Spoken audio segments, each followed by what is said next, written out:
Hello दोस्तों, आप सभी का स्वागत है हमारे YouTube चैनल एक कहानी पर। आज हम आपके लिए लेकर आए हैं एक नई कहानी जिसका शीर्षक है खर्चों में कटौती। आज संडे था तो दोनों भाई सुबह से ही हिसाब किताब में लगे हुए थे। वही घर की इकलौती बहू इंदु किचन में अपना काम कर रही थी और दोनों बच्चे प्रिंस और सना अपने रूम में बैठे इंडोर गेम खेल रहे थे, जबकि माँ और बाबूजी अपने कमरे में बैठे टीवी देख रहे थे और निधि वह अपने कमरे में मोबाइल पर अपने दोस्तों से चैटिंग कर रही थी। इतने में अमित ने इंदु को आवाज़ लगाते हुए कहा, इंदु ज़रा बाहर आना और माँ बाबूजी को भी बाहर बुला लेना, और हाँ, निधि को भी बुला लेना। जी ठीक है, अभी बुलाती हूँ। इंदु बाहर आते समय सभी को बुला लाई। बाहर पतिदेव और देवर अनुज हिसाब किताब की डायरी लेकर बैठे हुए थे। शायद महीने के खर्चों के हिसाब की कोई बात करनी होगी, इसलिए सभी लोगों को बाहर बुलाया गया था।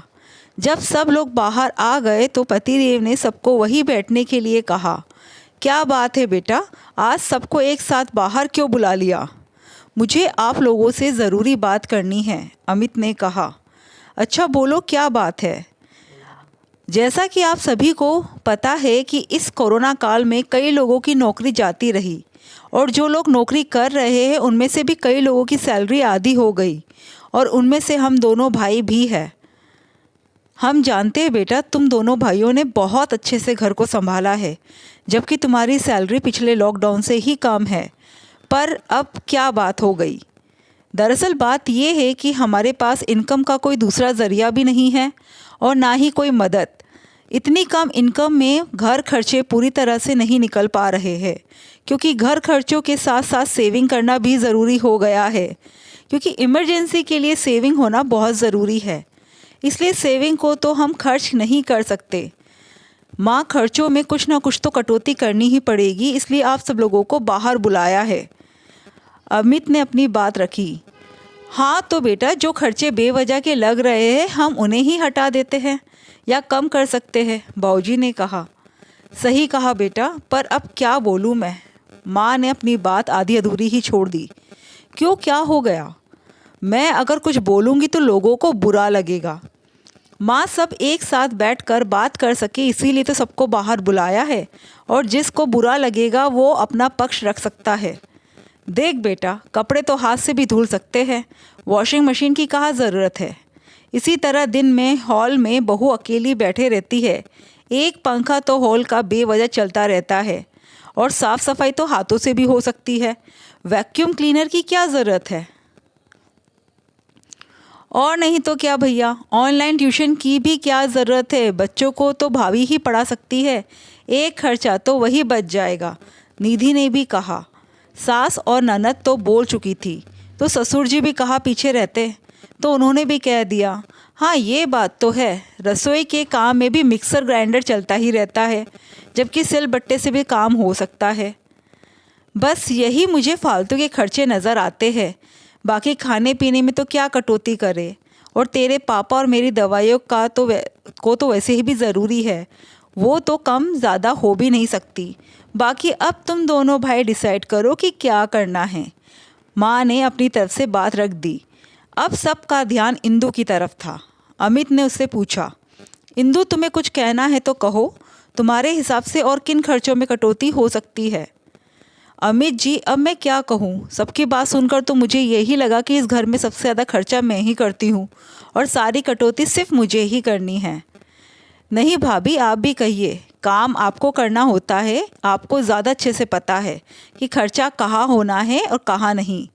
इंदु, अनुज सही कह रहा है, घर तुम चलाती हो, तुम्हें ज़्यादा अच्छे से पता है कि कहाँ किस चीज़ की कटौती हो सकती है।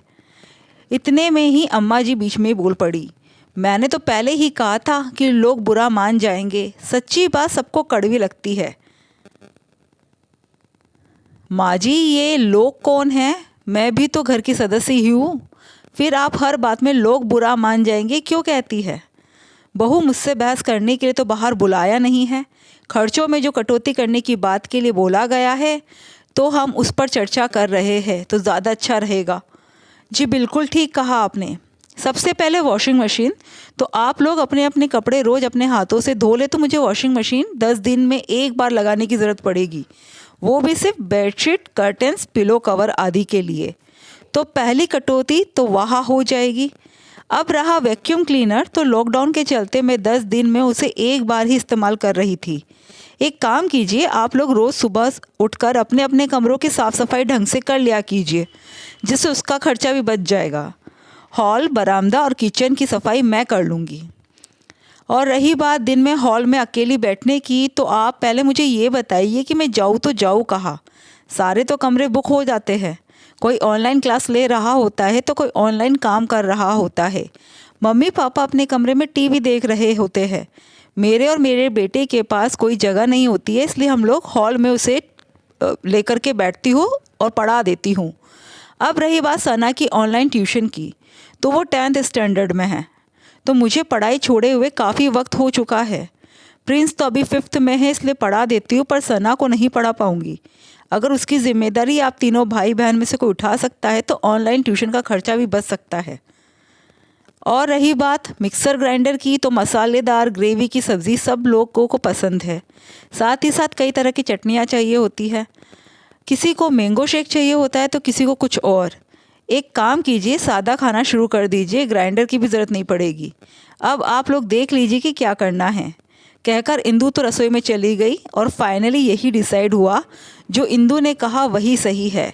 हालांकि मिक्सर ग्राइंडर को कटौती से दूर रखा गया और सना की जिम्मेदारी अमित और अनुज ने मिलकर अपने पर ले ली। और दिन में निधि फ्री हो जाती तो उसके कमरे में बैठकर इंदु अपने बेटे को पढ़ा लेती थी।